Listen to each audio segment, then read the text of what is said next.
Dear Patriots, before the news starts, please subscribe to our patriotic channel by clicking the subscribe button.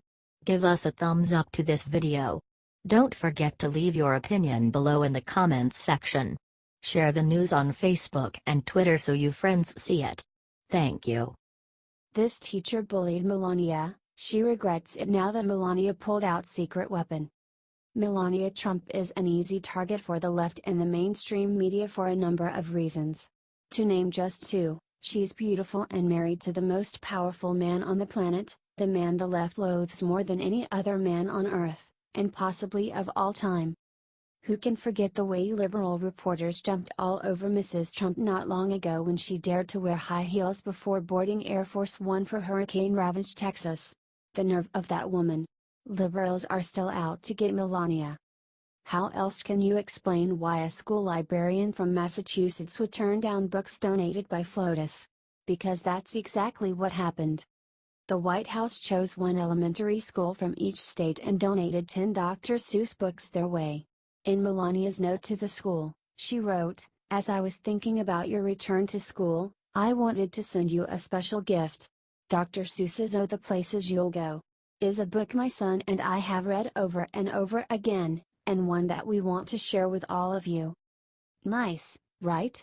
Not to librarian Liz Phipps Soeiro, who not only refused to accept the books but wrote back a letter of her own wondering why the White House wasn't sending books to underfunded and underprivileged communities that continued to be marginalized and maligned by policies put in place by Secretary of Education Betsy DeVos. Ah, it's Betsy DeVos' fault now. Good one. Soeiro would rather deny students at her own school Dr. Seuss books than be caught dead accepting anything from Melania Trump. That's liberal logic for you. Now, Melania has responded with this classy statement. First Lady Melania Trump fired back Friday at a Massachusetts elementary school librarian who rejected her donation of Dr. Seuss books, claiming their illustrations are examples of racist propaganda. Stephanie Grisham, Director of Communications for the First Lady's office, said in a statement to Fox News that the response was unfortunate, and Mrs. Trump wanted to use her platform to help as many children as she can. She has demonstrated this in both actions and words since her husband took office, and sending books to children across the country is but one example, she said. To turn the gesture of sending young students some books into something divisive is unfortunate, but the First Lady remains committed to her efforts on behalf of children everywhere. To celebrate National Read a Book Day, the First Lady had sent out a collection of 10 Dr. Seuss books to one school in each state across the nation. The titles included, The Cat in the Hat, One Fish, Two Fish, Red Fish, Blue Fish, Wacky Wednesday, Green Eggs and Ham, and Oh, the Places You'll Go. She followed in the footsteps of her predecessor, Michelle Obama, who often read Dr. Seuss books to children. Former First Ladies Hillary Clinton and Barbara Bush also read to children at Dr. Seuss-themed educational events. I wanted to send you a special gift. Dr. Seuss's Oh, the Places You'll Go is a book my son and I have read over and over again, and one that we want to share with all of you, the First Lady wrote in her letter to students. Please also remember that you are the future of America and that you can accomplish anything you set your mind to. Don't you just love our First Lady? She is such a proud and strong individual. God bless her. Now, look what came out about the professor. She was pictured wearing Cat in the Hat gear. What a putz. That's the thing about talking smack on the Trumps. It always come back to bite you. Share this if you stand with Melania. HT, Washington Examiner, The Right Scoop.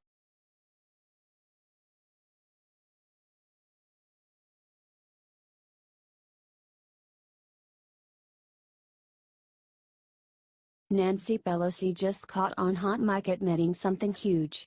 This video will ruin her. Nancy Pelosi should run for president in 2020. Now, hear me out.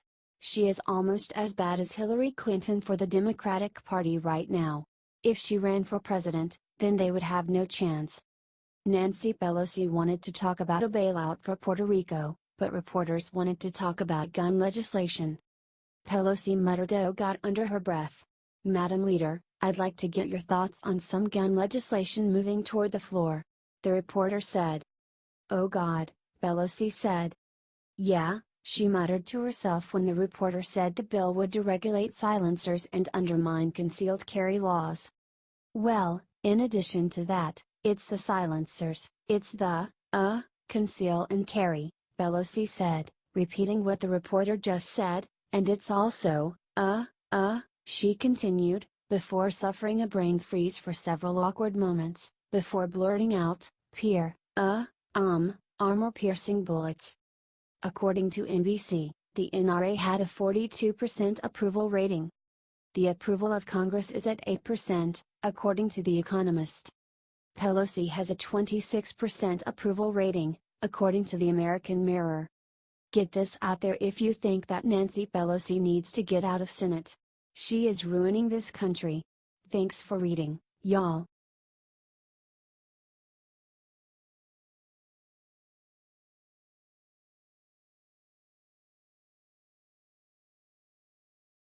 After officer escorting Trump to airport wrecks, what Trump does next is simply unbelievable. On Wednesday, President Donald Trump was escorted through Indiana on his way back to Air Force One with Indianapolis Metropolitan Police officers.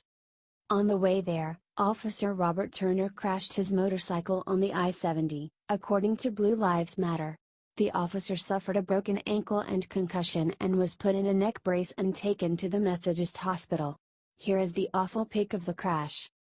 According to multiple reports, Trump delayed Air Force One leaving back to Washington until he had checked to see if the officer was injured. The Indianapolis Metropolitan Police Department then posted the video on their Facebook page of Officer Turner getting a call from the president, then wrote the following. Congresswoman Susan Brooks, Republican Indiana, then sent out the following heartbreaking image on Twitter and thanked the officer for his service and prayers for his recovery. "Thank you so much to all our police officers for their sacrifice. They do an amazing job and work hard to make sure our country is kept safe. Please help us at Liberty Writers share this everywhere because the mainstream media will not show it to anyone. Let's spread this everywhere so the whole world can see how amazing our president is. God bless our cops."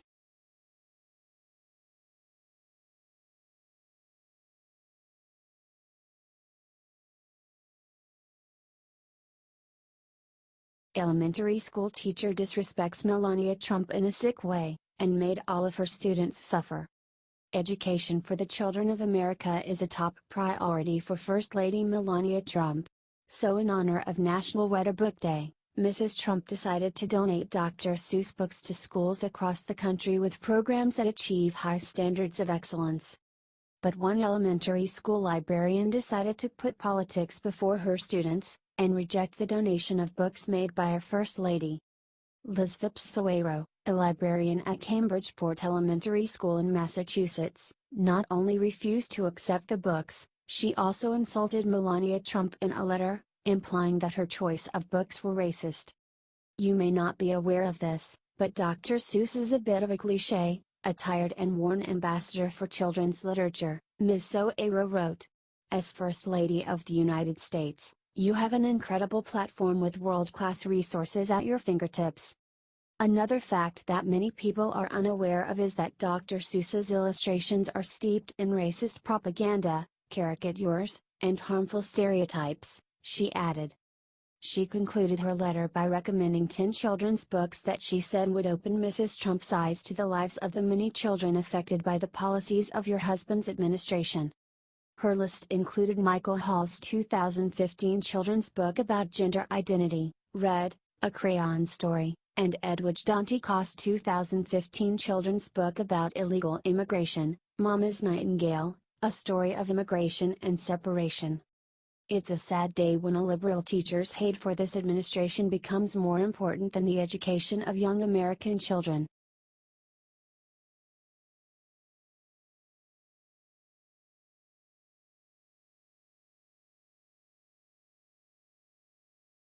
MSNBC just cut into President Trump's speech seconds ago to do sick thing to him. Donald Trump is the founder and owner of the Trump Organization.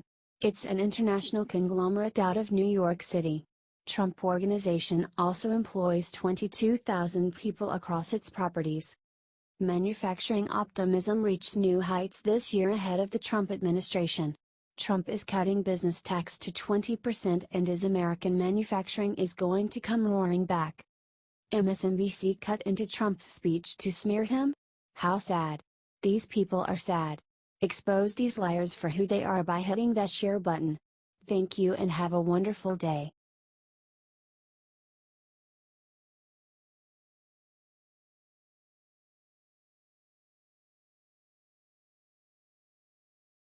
Saved seconds after handing Puerto Rico the ultimate gift, Trump looked into the camera and said the incredible. The devastation of Hurricane Maria has been a shock to the whole world, but fellow Americans continue to feel it the deepest. Thank God we have a president who's willing to do whatever it takes to protect and support all U.S. citizens. At an historic press conference on Friday, President Trump revealed the true extent of Puerto Rico's losses and was visibly humbled by the horrible situation. I would like to begin by sending our thoughts and prayers to the people of Puerto Rico who have been struck by storms of historic and catastrophic severity. People have never seen anything like this, said Trump. As expected, it didn't take long for President Trump to start turning heads with a powerful message of hope. The commander-in-chief looked directly into the camera and vowed to rebuild. We've undertaken a massive federal mobilization to assist Puerto Rico, including the presence of over 10,000 federal personnel, including 5,000 U.S. military and National Guard personnel led by a very, very strong and talented three-star general. All appropriate departments of our government from Homeland Security to Defense are engaged fully in the disaster and the response and recovery effort, said Trump. Not only did this announcement bring onlookers to tears, but it strengthened the amazing bond between President Trump and the leaders of both Puerto Rico and the Virgin Islands. Both governors, I have to tell you, of Puerto Rico and of the Virgin Islands have been extremely good. They are working so hard. There's nothing, the houses are largely flattened, the roads are washed away, there is no electricity, the plants are gone, they're gone. Which is exactly why President Trump is mobilizing the best relief with the best people in charge. These are the actions of a man who truly cares, not only about saving human lives, but also improving the quality of those lives. This is just another example of President Trump taking the reins and making sure things get done. Do you think President Trump is doing the right thing? Are you proud of his commitment to all of America? Tell us what you think and share this incredible moment. Sources: dailycaller.com